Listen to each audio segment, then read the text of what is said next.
देश का सबसे नया राज्य यानी तेलंगाना 7 दिसंबर को होने वाले विधानसभा चुनाव के लिए तैयार है। साल 2014 में तेलंगाना के राज्य बनने के बाद टोटल 31 जिलों में 119 चुनावी क्षेत्रों के लिए पहली बार वोटिंग होगी। ऐसे में क्या तेलंगाना राष्ट्र समिति के चंद्रशेखर राव एक बार फिर जीत का डंका बजा पाएंगे या कांग्रेस के नेतृत्व वाला प्रजाकुटामी गठबंधन इस बार बन जाएगा टीआरएस के रास्ते का कांटा। तो आइए जानते हैं 7 दिसंबर को होने जा रहे तेलंगाना चुनाव की कुछ खास बातें। आखिर तेलंगाना में समय से पहले चुनाव क्यों हो रहे हैं? साल 1999 से 2014 तक यूनाइटेड आंध्र प्रदेश में विधानसभा और लोकसभा चुनाव एक साथ ही हो रहे थे। तेलंगाना विधानसभा का कार्यकाल भी अगले यानी आने वाले लोकसभा चुनाव के वक्त खत्म होता, यानी चुनाव तभी होते। लेकिन राज्य के मुखिया सीएम केसीआर ऐसा नहीं चाह रहे थे। नतीजा ये हुआ कि सितंबर 2018 में तेलंगाना विधानसभा भंग कर दी गई और राज्य को समय से पहले ही चुनाव में जाना पड़ा। अब ऐसा क्यों हुआ, इसके बारे में कई मीडिया रिपोर्ट्स में फैक्ट्स बताए गए हैं। जैसे सीएम केसीआर नहीं चाहते थे कि लोकसभा चुनाव के वक्त वो बीजेपी की लीडरशिप वाले एनडीए और कांग्रेस के नेतृत्व वाले महागठबंधन की लड़ाई के बीच में फंस जाएं। वो ऐसा भी नहीं चाह रहे थे कि एक तरह का अलग सा गठबंधन यानी तेलुगु देशम पार्टी और कांग्रेस का हो जाए। लेकिन हुआ ठीक उलट। ये दोनों पार्टियां अब साथ मिलकर ही चुनाव लड़ रही हैं और राज्य के 12% अल्पसंख्यकों के वोट को भी केसीआर बंटने देना नहीं चाहते थे। आखिर कौन कौन है इस चुनाव में मेन प्लेयर?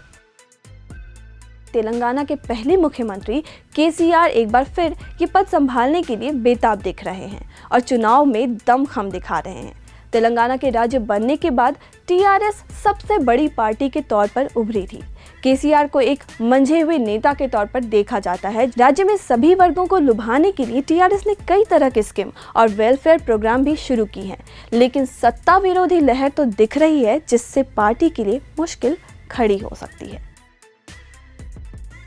प्रजाकुटामी यानी जनता का गठबंधन, इसमें तेलंगाना कांग्रेस, तेलुगु देशम पार्टी, तेलंगाना जन समिति और कम्युनिस्ट पार्टी ऑफ इंडिया शामिल हैं।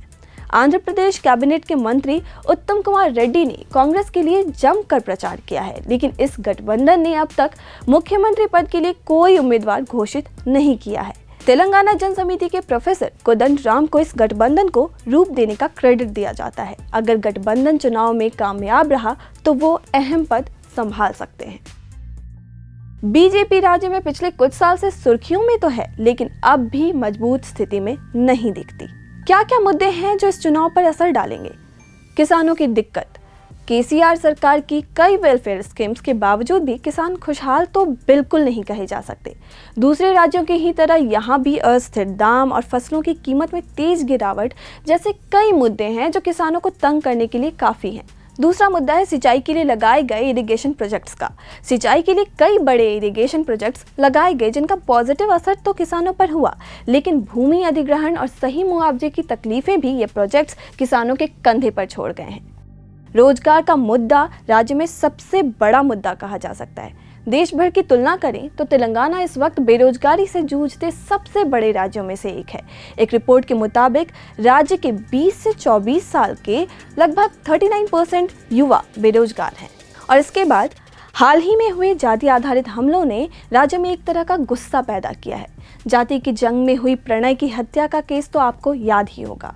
उसके बाद संदीप पर हमले का केस। इन सब के बीच सीएम केसीआर की चुप्पी और डराती है। ऐसे में राज्य के दलितों में एक खास तौर का अलग सा संदेश गया है कि कहीं उनका इस्तेमाल सिर्फ वोट बैंक के तौर पर तो नहीं किया जा रहा। बात करते हैं पिछले चुनाव की।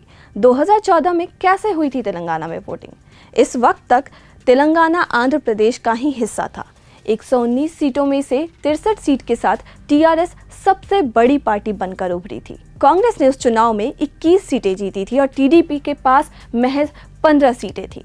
ध्यान देने की बात यह है कि बीजेपी को सिर्फ 5 सीटों पर ही जीत हासिल हुई थी। हालांकि विधानसभा के भंग होने तक राज्य में टीआरएस के पास 91 सीटें थीं। लेकिन अब इस बार कैसे वोट करेगा देश का ये सबसे नया राज्य, देखने के लिए बने रहिए द क्विंट और क्विंट हिंदी के इस स्पेशल चुनावी कवरेज के साथ।